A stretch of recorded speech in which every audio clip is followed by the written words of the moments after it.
Earlier this week, we looked at all the rides I got to rewrite in 2021 and picked out the ones that were completely disappointing. These are the rides I used to have a higher opinion of, and they let me down, either because they were boring or they were way too rough. Now, let's flip it over and look at the other side. Which coasters did I come in either doubting, with no strong opinion, or outright hating, and totally impressed me in 2021?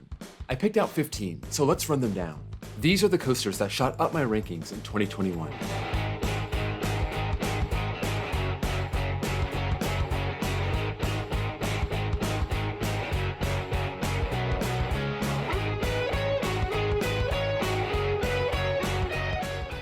I'll give you the same disclaimer as last time. Some of these shot up way more than others. It all depends on where they started.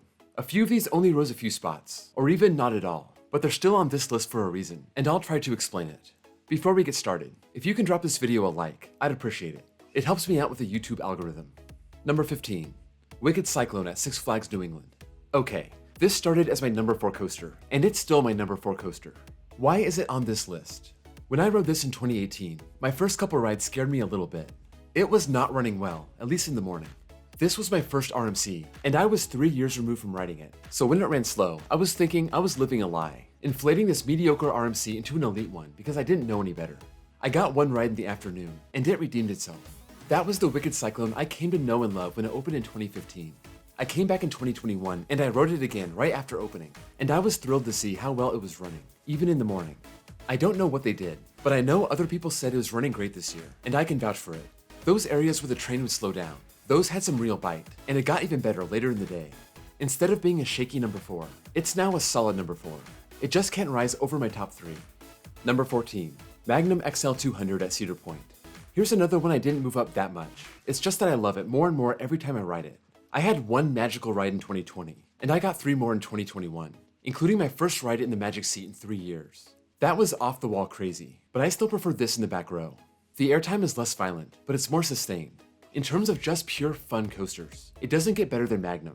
It's so janky, but it's so forceful, and not just at the end. I was getting airtime throughout the whole ride. Well, except the turnaround. I couldn't do much for Magnum ranking-wise, but I was able to push it over X2 and make it my new number 1 aero coaster. After the rides it gave me over the last 2 years, it deserves at least that much. Number 13, Millennium Force at Cedar Point. In my last video, I talked about Valraven being a big letdown, even though it's been good for me a long time beforehand. Millennium Force was last year's Valraven. I had a terrible ride in 2020, and that totally goes against what I'm used to. So many trips to Cedar Point, so many great rides on Millie, but I had to drop it after that lame ride in 2020. I came back in 2021, and Millie hit it out of the park. I rode it later in the day, with a full train, and it was everything it had been before 2020. It wasn't crawling through its overbanks or its hills anymore. Every element had some bite, and that signature speed was all there. I'm happy to move Millennium Force back up on my list. Number 12, American Eagle at Six Flags Great America. When I rode this last in 2017, I was so distracted by the horrible janky helix, I couldn't focus on the rest of the ride. In 2021, I saw it coming. I accepted it for what it was. I got through it, and I was really amazed by the airtime after the first drop, as well as the airtime after the helix.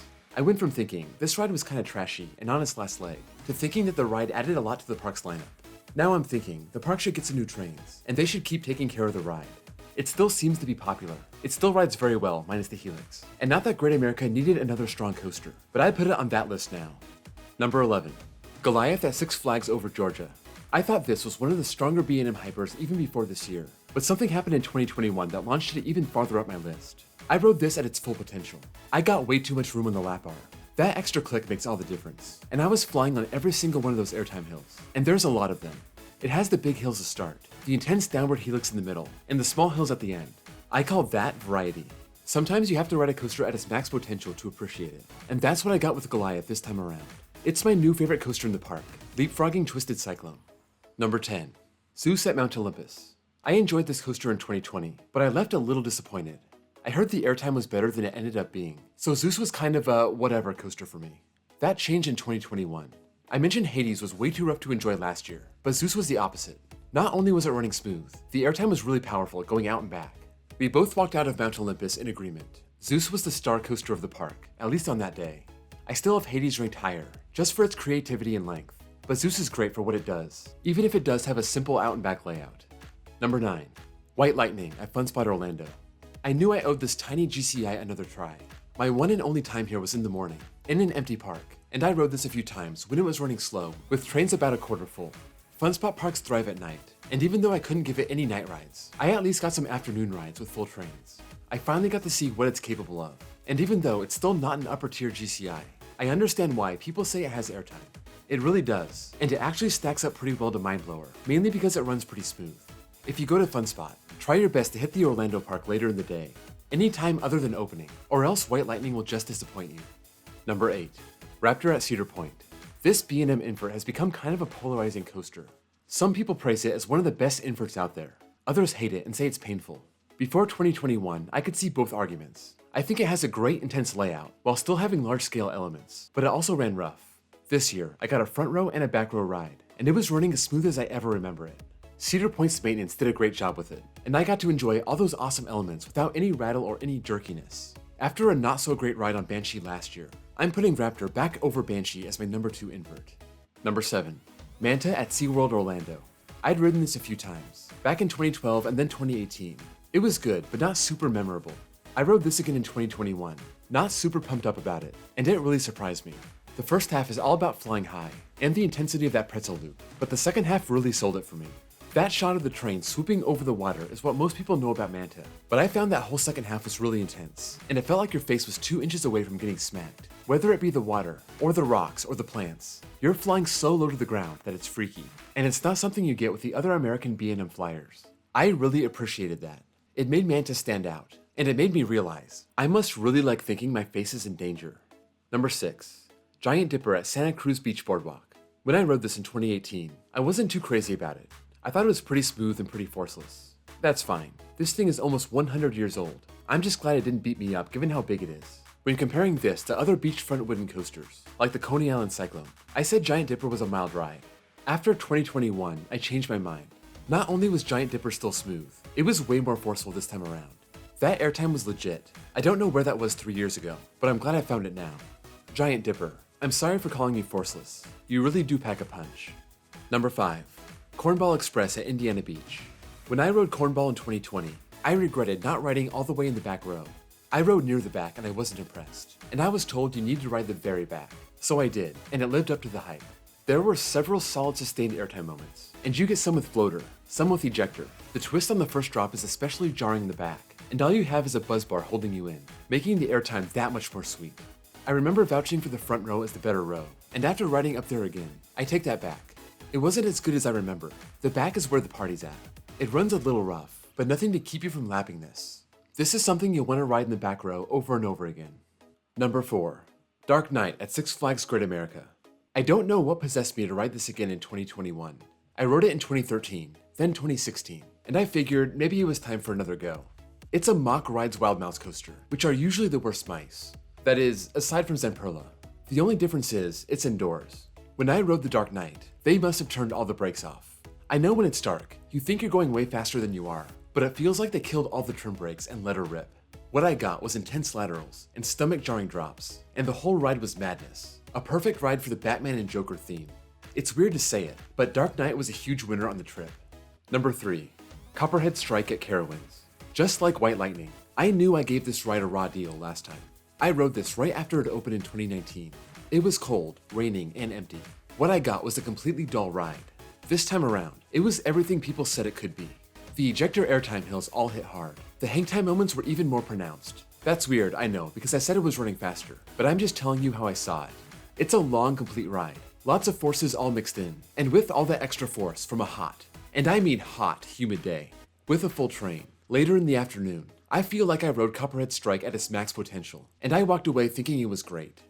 Number 2. Incredible Hulk at Islands of Adventure. I rode this a couple times in 2012, and honestly, it was pretty forgettable. It's a big B&M looper, just with a booster on the lift hill, launching you into a 0G roll, then 6 more inversions. Not really my favorite type of coaster, but it looks nice across the lake. I rode this for the first time in 9 years. I got the back row, and this ride really blew my mind. With that 2016 retrack, it was running great, but what surprised me the most was the intensity. It was flying through the elements so fast that it almost didn't seem possible. The positive G's were pushing my head down, especially during that second half of the ride. It was hard to push my neck up to see straight forward. It was just non-stop intensity to the final breaks, and it really stunned me.